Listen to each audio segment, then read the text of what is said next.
Assalamualaikum warahmatullahi wabarakatuh. Kembali lagi di channel Radio Horor.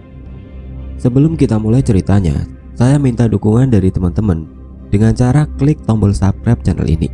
Dan jangan lupa nyalakan juga lonceng notifikasinya agar teman-teman semua tidak ketinggalan cerita-cerita baru dari channel ini. Untuk kisah kali ini, ada sebuah cerita yang ditulis oleh akun Twitter yang bernama @payung_h111011101. Dan untuk kisah yang akan saya bawakan kali ini, yaitu kisah yang berjudul Yang Terkasih Anandaku. Bagi teman-teman yang ingin membaca langsung cerita ini, nanti silahkan saja kunjungi akun Twitter beliau, yang nanti linknya akan saya sertakan di kolom deskripsi. Dan seperti apa untuk kisah kali ini? Langsung saja kita simak berikut ini. Terjadi di satu desa kecil di Jawa Barat. Penderitaan ini baru berakhir 2 tahun silam, sekitar tahun 2018. Nama saya Kumala, alumni siswi SMU unggulan, dan termasuk murid unggulan di sekolah saya. Sebelumnya aku ingatkan sekali lagi untuk jangan menebak, apalagi sampai nge-spill lokasi dan siapa orangnya. Kalau siapa tahu di sini ada tetangga atau kerabatnya. Karena ini menyangkut kenyamanan pemilik cerita dan aib keluarganya. Ceritanya lumayan rumit, jadi lebih baik kita ambil dan petik hikmah dan pelajaran dari cerita ini. Diceritakan dari sudut pandang Kumala. Aku selalu merasa bangga pada diri sendiri. Karena dari kecil, aku selalu dapat pujian dari ibu dan ayah, hal apapun itu. Keluarga dan teman-temanku juga sering memujiku, terutama soal fisikku yang dicirikan cantik. Cuma itu tingkat kebahagiaanku. Kehidupan bahagiaku gak utuh lagi di umurku yang ke-12, karena orang tuaku meninggal beserta adik dan kakakku karena kecelakaan bis. Aku hidup sebatang kara. Akhirnya, aku dititipkan di pesantren, yang sekalian bisa dibilang juga itu panti asuhan. Lalu bertahan 3 tahun saja, alias aku habiskan masa SMP-ku di pesantren. Mulai lulus SMP, waktu SMU, akhirnya aku diasuh dengan adik dari ibuku dan disekolahkan di sekolah umum. Sebut saja tanteku, Tante Lilis, beserta suami dan 2 orang anaknya yang umurnya masih sekitar 7-8 tahun. Mulanya inti cerita dari kisah ini saat aku dulu kelas 2 SMU, sekitar tahun 2005. Aku punya banyak rekan. Rata-rata teman dekatku bisa dibilang orang-orang tenar pada masanya. Kalau sekarang kita sebut semacam selebgram atau seleb sosmed lah. Tapi dulu cuma pemain iklan dan model karena belum kenal sosmed. Mereka berwarna-warni kepribadiannya. Tapi yang paling akrab dan banyak nyambung denganku namanya Emi. Emi anak orang mampu, baik sekali, loyal pada siapapun, cantik budi dan fisiknya. Tapi sayang, ia seringkali mudah tertipu. Ya, Emi mudah percaya dengan kata-kata orang. Maka dari itu, akulah orang yang pas untuk akrab dengan Emi. Karena aku selalu beri dia banyak nasihat. Suatu hari, Emi pernah mengajakku ke suatu restoran. Ia mengaku punya kenalan untuk bekerja dengan gaji yang lumayan. Akhirnya aku turuti pinta Emi. Sampai di sana, aku bertemu dengan seseorang yang dimaksud. Aku kurang yakin karena itu seorang wanita tua, yang dari penampilannya pun jauh dari kata modern, apalagi orang mampu. Kira-kira ia mau kasih kerjaan apa ke Emi? Aku berinisiatif untuk pisah meja saja dengan Emi, karena aku takut mereka membicarakan hal yang seharusnya aku nggak tahu. Tapi Emi justru minta aku duduk gabung dengan mereka. "Gak sopan ibu ini jauh-jauh dari luar kota demi kita," ucap Emi. Aku agak bingung, kenapa kita? Padahal dia yang punya urusan. Tapi aku ikut saja ajakan Emi. Ibu itu ramah sekali. Sepertinya ia sudah punya anak seumuran kita, atau bahkan cucu. Di sana, ibu ini menjelaskan ajakannya untuk bekerja sama menjadi model dari produk kosmetiknya. Aku juga agak kaget. Penampilannya orang desa dan sudah tua, tapi ternyata owner kosmetik. Wow. "Nanti sistemnya, Emi jadi model utama dan kamu cadangannya. Gak apa-apa kan, Neng?" kata ibu itu padaku setelah diskusi panjang tentang sistem kerjanya. Aku cuma mengangguk setuju, yang awalnya aku gak ngira sama sekali aku bakal diajak kerja juga. Dan dari penjelasannya, intinya aku dan Amy gak perlu kerja setiap hari. Cuma pada saat waktu-waktu tertentu ibu itu butuh, baru kami harus datang padanya. Aku lupa saat ceritakan ini kepada penulis nama ibu yang sebenarnya. Jadi kita bilang aja ibu itu. By the way, produk yang beliau punya bukan brand besar. Ia cuma memasarkan di Pulau Jawa, di pusat oleh-oleh, dan jarang juga orang tahu. Singkat cerita, kesepakatan kita tertanda di atas materai untuk kontrak selama 2 tahun. Alias kontrak ini akan habis waktu nanti aku lulus SMU. Bayarannya lumayan, bisa untuk jajan dan memenuhi keperluan sendiri agar nggak selalu minta tanteku. Tapi Amy justru kasih 20% bayarannya ke aku, karena aku yatim piatu alasannya. Mulia sekali hati Amy. Aku juga nggak tahu Amy dapat pekerjaan itu dari mana dan kerja dari ibu ini dari mana. Bahkan aku nggak terpikirkan untuk bertanya juga. Awalnya pekerjaanku berjalan lancar dan aku punya hubungan baik dengan Amy. Tapi lama-kelamaan Amy menunjukkan gelagat yang aneh, membuat aku sedikit jengkel juga karena sering gak pedulikan pertanyaanku, bahkan diem-dieman. Lalu tiba-tiba pada suatu hari, "Kamu besok ada acara nggak? Kita ke rumah ibu yang kemarin yuk. Katanya dia ulang tahun," ajak Amy. Karena aku kelewat senang Amy sudah mau bicara denganku, aku terima ajakannya. Dijanjikan besok aku akan berangkat. Amy cuma bilang besok tanpa kasih tahu aku jam berapa.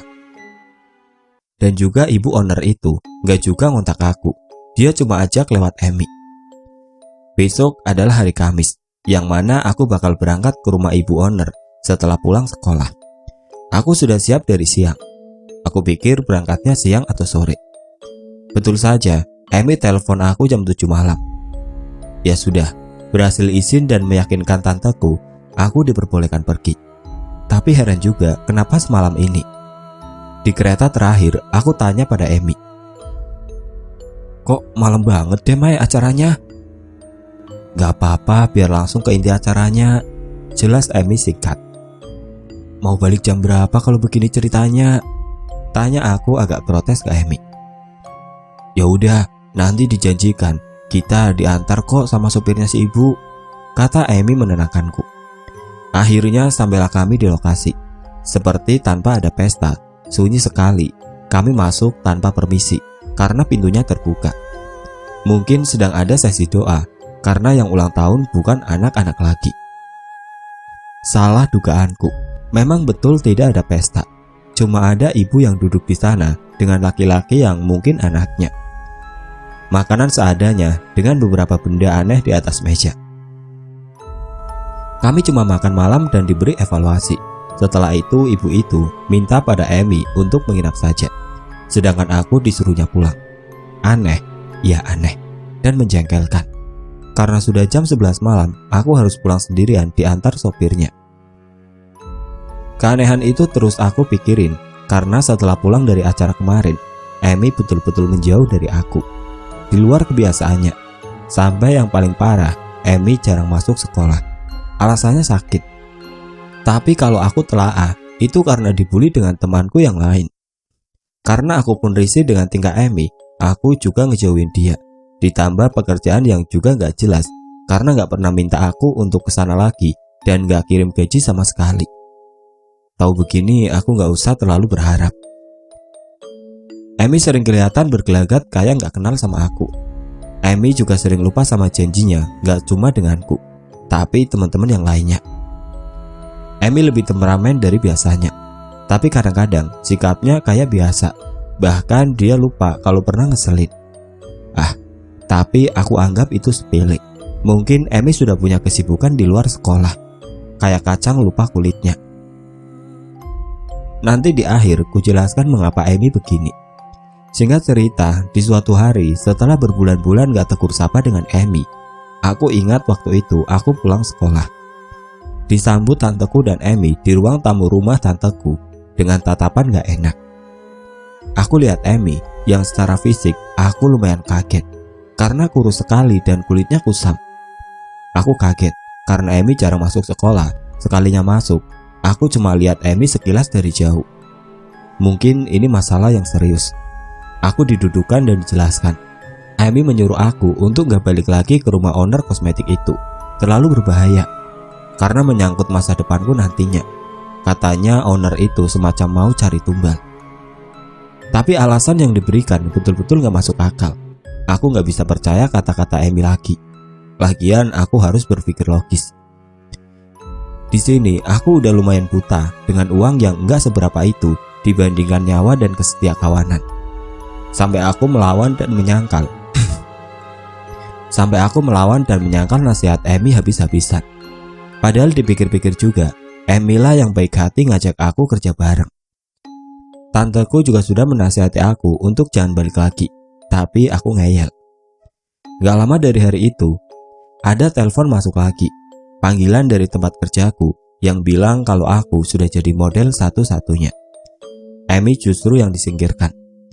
Lama aku gak dihubungi, aku kira aku udah gak dibutuhkan. Ternyata masih juga. Dan kebetulan sekali setelah aku bertikai dengan Emi dan tanteku, berjalanlah aku sendiri dengan senang ke rumah bu owner itu. Waktu hari yang ditetapkan kapan aku harus datang, aku diminta datang sore hari. Janjinya sebentar saja, aku foto langsung pulang. Tapi ternyata enggak begitu. Sampai jam 9 malam aku belum pulang.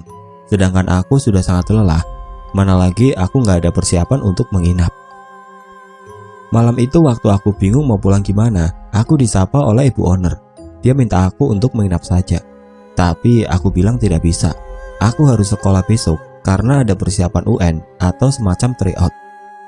Tapi ibu owner itu seperti memaksa dan khawatir terjadi apa-apa jika aku keluar semalam ini. Akhirnya aku iakan, tapi dengan syarat ibu itu harus menelpon tanteku untuk izin. Diiyakan oleh ibu owner itu. Ia meminjam HP-ku untuk menelpon tanteku. Sedangkan aku segera bersiap tidur supaya besok pagi aku tidak telat berangkat sekolah.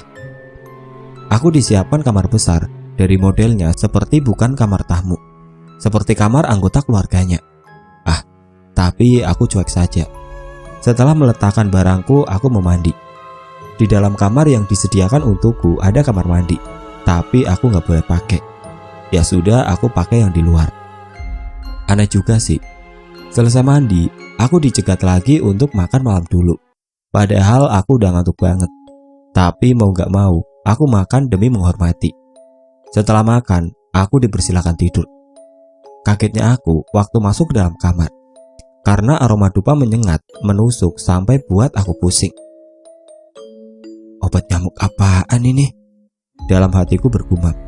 Aku mau gak mau tetap tidur di kamar itu dengan gelisah. Di antara sadar dan gak sadarnya, aku, di waktu mulai terlelap, aku mimpi ada seseorang perempuan duduk di ujung ranjangku yang entah itu siapa. Seperti bergumam dan membelakangiku sambil memijat-mijat ujung jemari kakiku. Tapi aku gak bisa bergerak untuk bangun. Perempuan itu nampak aku kenal, tapi gak mungkin lah. Masa itu ibuku? Ibuku sudah meninggal. Aku mencoba tidur lebih dalam lagi. Tapi suaranya semakin jelas, seperti nyinden dengan bahasa Sunda yang lirih dan sesekali berbicara. Tapi aku gak paham karena diselingi dengan isak tangis. Aku paksakan bangun dan kaget. Ternyata di depanku ada ibu owner kosmetik itu berdiri di ambang pintu, menatapku begitu saja tanpa sepatah kata. Aku lihat bajunya persis yang dipakai perempuan dalam mimpiku. Apa tadi bukan mimpi ya? Sudahlah. Mungkin ibu owner itu cuma ngecek aku sudah tidur apa belum. Setelah itu aku kembali tidur pulas. Paginya aku bergegas mau pulang dan berangkat sekolah. Tapi aku keliling rumah ibu owner untuk pamit, yang ternyata sepi, gak ada seorang pun. Akhirnya aku pergi ke bangunan satunya, gak ada orang juga, sepi. Karena ngerasa buang-buang waktu, aku pergi ke stasiun sendirian. Masa bodoh gak usah pamit dulu. Jujur, dan betul-betul aku bingung kenapa sepi sekali di kota ini. Padahal ini hari kerja, gak ada hari besar juga atau tanggal merah. Aku naik kereta ke rumah. Sepanjang perjalanan Aku naik kereta ke rumah. Sepanjang perjalanan, kereta nggak berhenti di depan stasiun, alias langsung ke tujuan. Tumben, kata aku. Dari stasiun ke rumah nggak begitu jauh. Karena aku buru-buru, akhirnya jalan kaki ke rumah dan siap-siap sekolah. Sampai di teras rumah, aku ingat sekali mual yang teramat sangat. Dadaku sakit sampai aku berlutut di depan pintu. Akhirnya aku pingsan. Terbangun entah di mana, di sebelahku tanteku dan seorang bapak-bapak yang aku gak kenal. "Terima kasih Pak, ambil saja imbalannya," kata tanteku menyodorkan uang. "Gak usah Bu, gak apa-apa, saya buru-buru," tolak bapak itu sambil memegang tangan tanteku. Tanteku terus terisak. Aku bingung. "Tadi siapa tante?" tanya aku. Tanteku kaget melihat aku sudah bisa bicara. Ia marah, sedih, semua jadi satu di raut wajahnya. Akhirnya aku dibawa pulang. Lalu tanteku cerita kalau aku sudah hilang 4 hari. Bapak tadilah yang menemukanku tidur di bengkelnya. Katanya aku ada di bengkelnya sebelum ia datang, alias bengkelnya masih tutup. Karena heran dari mana aku masuk, bapak itu tanya, tapi jawabanku ngelantur. Hampir mau diurus ke kantor polisi saat hilangnya aku di hari ketiga. Tapi tanteku yakin aku masih ada di sekitaran rumah. Dan betul saja kan, ada tetangga dari bengkel itu yang kenal dengan tanteku dan melaporkan ke tanteku kalau aku sudah ditemukan. Akhirnya aku dibawa pulang. Lokasi bengkelnya tidak jauh dari rumahku, tapi cuma beda desa saja. Setelah kejadian itu aku sakit, dan tanteku peka nampaknya ada yang gak beres. Aku beberapa kali didoakan dan diberi nasihat oleh seorang ahli agama. Waktu itu ahli agama itu bilang ada orang yang mau memperkosaku supaya aku jadi bagian dari mereka. Karena setelah jadi bayi, aku bakal tunduk pada mereka. Untungnya kata ahli agama tersebut, aku gagal diperkosa. Mereka yang dimaksud masih kemungkinan adalah anggota keluarga dari ibu owner kosmetik itu. Tentang ibu owner kosmetik yang aku minta untuk izin dengan tanteku di malam aku menginap, ternyata nggak dilaksanakan sama ibu itu. Ibu itu bohong. Tanteku betul-betul nggak menerima telepon atau SMS dari nomorku sama sekali. Bahkan kontak ibu owner itu sudah dihapus dari ponselku. Kalian bingung, apalagi aku. Aku nggak merasa menghapusnya. Aku hilang 4 hari, tapi yang aku ingat, aku hanya pergi beberapa jam untuk pulang. Dan aku ingat, sudah sampai di depan pintu rumah, lalu aku gak ingat apapun lagi alias pingsan. Kata seorang ahli agama tersebut, jiwaku sudah berada di alam lain waktu aku terbangun dari tidur. Dan memang waktu di dunia lain terasa cepat, sedangkan di dunia manusia, aku sudah gak pulang berhari-hari. Seperti itulah intinya, semoga kalian paham. Tanteku termasuk orang yang simple dan gak mau ribet. Atau mungkin dia terlalu sibuk mengurus anaknya yang masih kecil. Sampai setelah kejadian ini, dia mau semua dilupakan saja. Dan jangan pernah ingat ibu owner kosmetik itu lagi, apalagi sampai datang ke rumahnya. Padahal aku penasaran banget, ibu itu kemana? Dan kenapa dia harus punya niat jelek sama aku? Hari-hari aku lalui dengan kondisi fisik yang kian melemah. Aku sakit yang aku pendam sendirian karena gak mau repotin tanteku lagi. Ya, walau terus diobatin, aku mengaku aku sudah mendingan. Terus begini sampai tiba waktunya UN dan lulus SMU, aku baru merasa sembuh. Betul, bertepatan saat kontrak pekerjaanku habis dengan ibu owner tersebut. Setelah lulus, aku dijodohkan dengan seorang laki-laki pilihan omku. Yang gak lama dari situ, kami menikah. Aku menikah di umurku yang ke-19 tahun. Tanpa penolakan dari calon suamiku, dan aku menerimanya juga.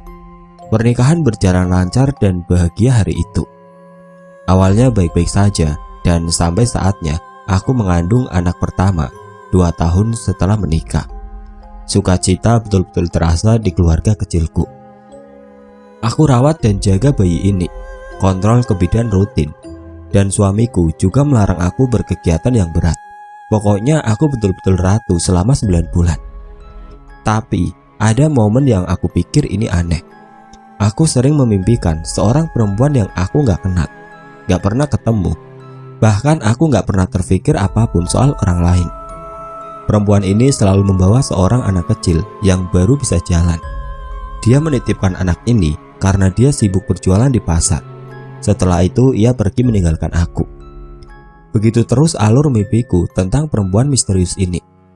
Gak setiap hari, tapi lumayan sering, sampai buat aku bertanya-tanya. Singkat cerita, aku melahirkan bayi perempuan. Aku beri nama dia Nanda. Bayiku normal secara keseluruhan. Lahiranku pun normal. Aku bersyukur karena dapat menikmati kehidupan baru yang bahagia.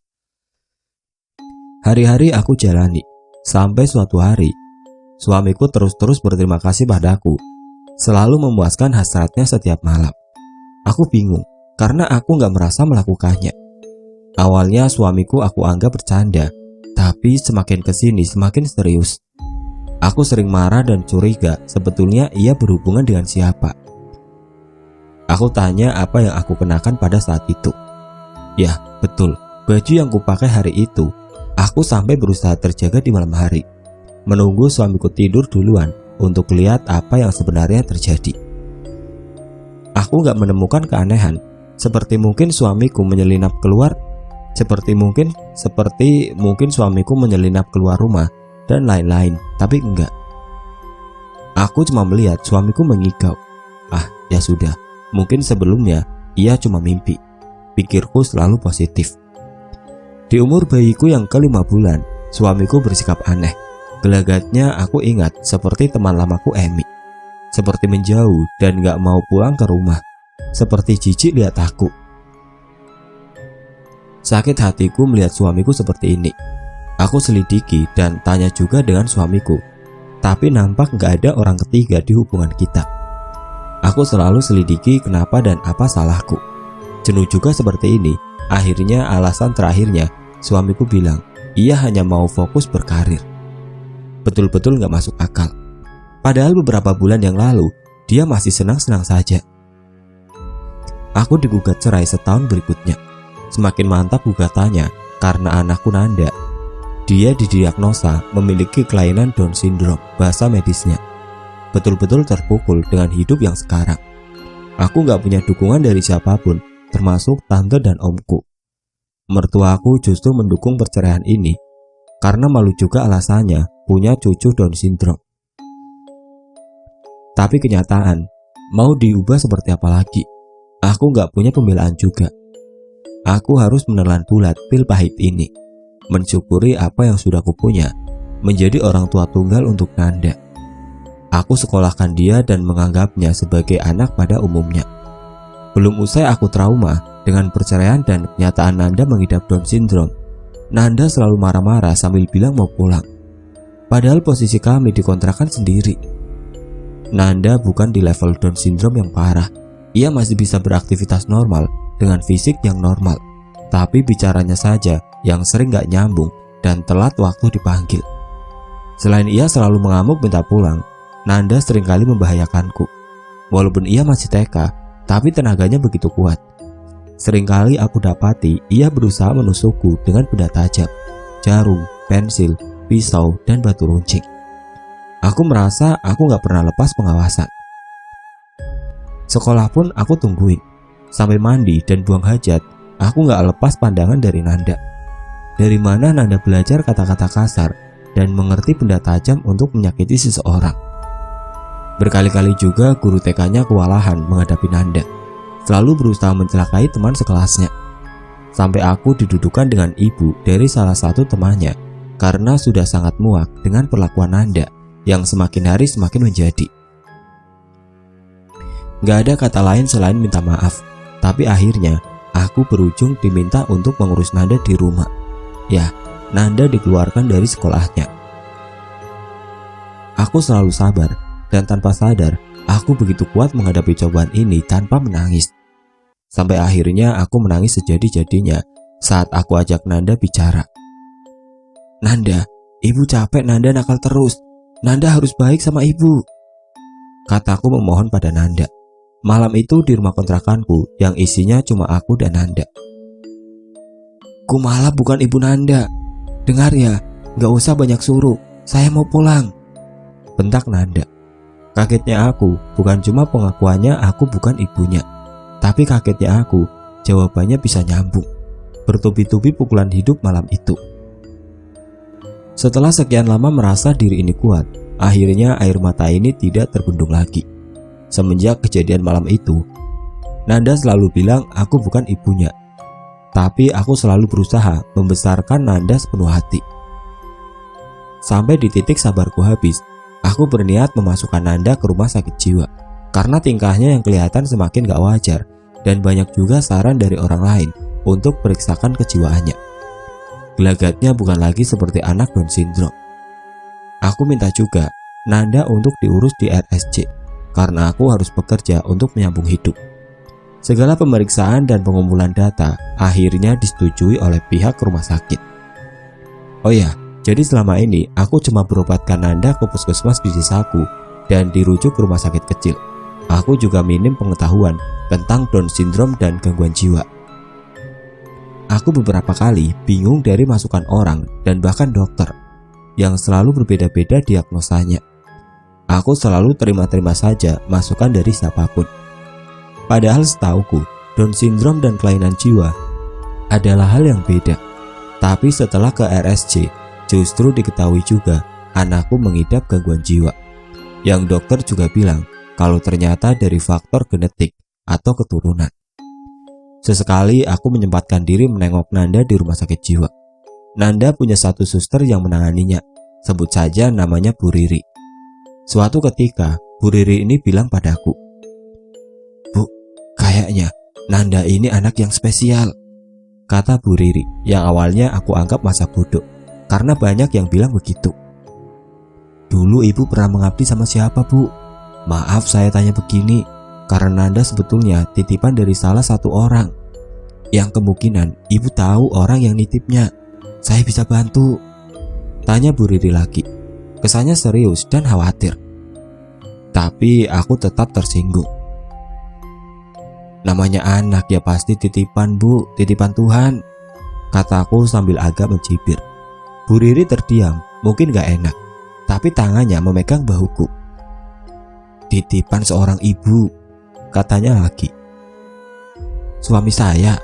"Ya pasti, suami saya seseorangnya," kataku masih mencibir. "Seorang ibu juga, ia menitipkan Anda. Masa lalumu betul-betul gak bisa disesali lagi. Mungkin kamu pernah bersekutu atau mengabdi pada sesuatu. Jadi kamu merelakan keturunan-keturunanmu, Bu," jelas Bu Riri serius. Aku semakin ngeri dengan kata-katanya yang semakin lama aku hanyut dalam penjelasannya.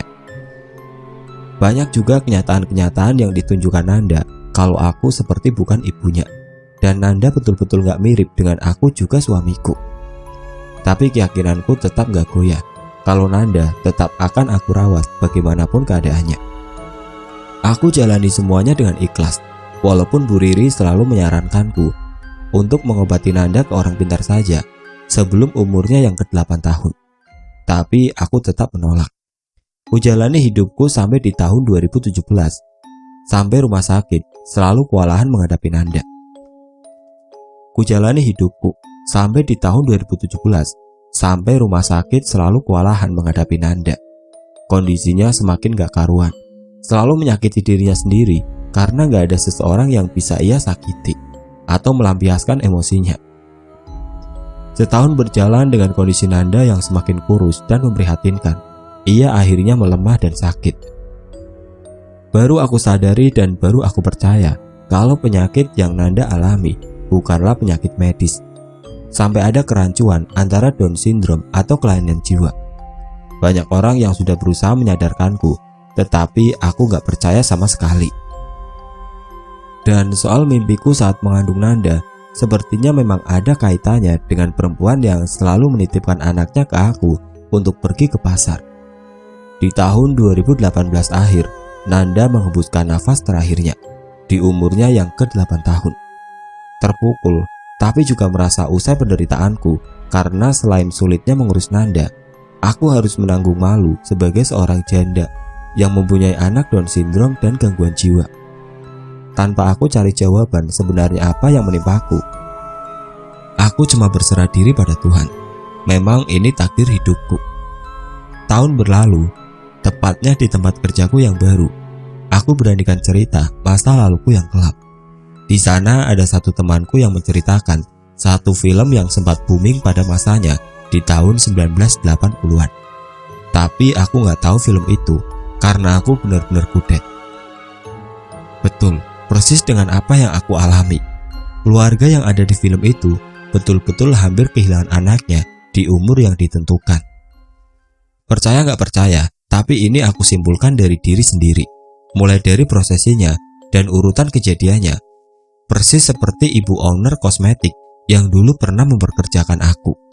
Betul-betul aku punya dendam yang mendalam untuk owner kosmetik itu. Tapi aku kehilangan jejaknya. Aku cuma mau berdoa supaya kedepannya ini menjadikan aku pribadi yang lebih bijak dan hati-hati. Aku juga minta pada kalian doanya untuk anakku almarhum Ananda agar tenang di sisi Tuhan Yang Maha Esa. Aku sayang sekali dengan Anda. Mengenai sudut pandang dari Amy, kenapa ia selalu buat jengkel aku dan teman-teman sekolah yang lain? Karena sebelum Amy ke rumahku, kalian ingat kan, Amy ke rumahku untuk bilang jangan ke rumah ibu owner kosmetik itu. Nah, di situ ia sebelumnya sempat berobat ke orang pintar. Awalnya ia mengeluh sakit di bawah kiri perutnya. Setelah diperiksa ke medis, gak ada penyakit serius. Tapi semakin didiemin, ia semakin parah, seperti pendarahan dan nyeri. Nah, disitulah ia putuskan berobat.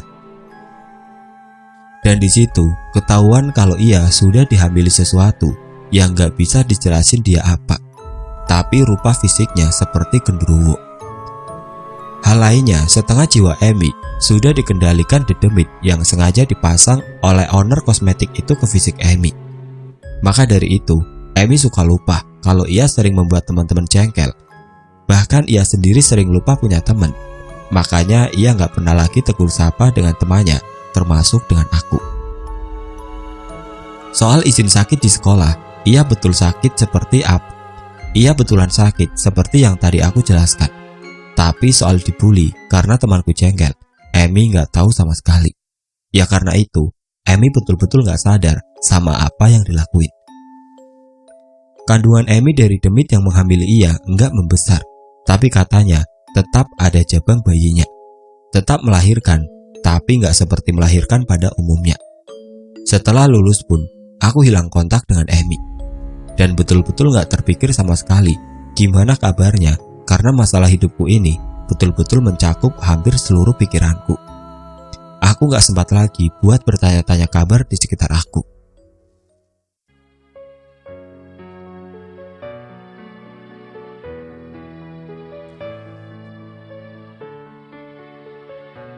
Oke teman-teman, seperti itulah akhir dari kisah ini. Semoga apa yang sudah disampaikan dalam cerita ini dapat menjadikan pelajaran untuk kita semua.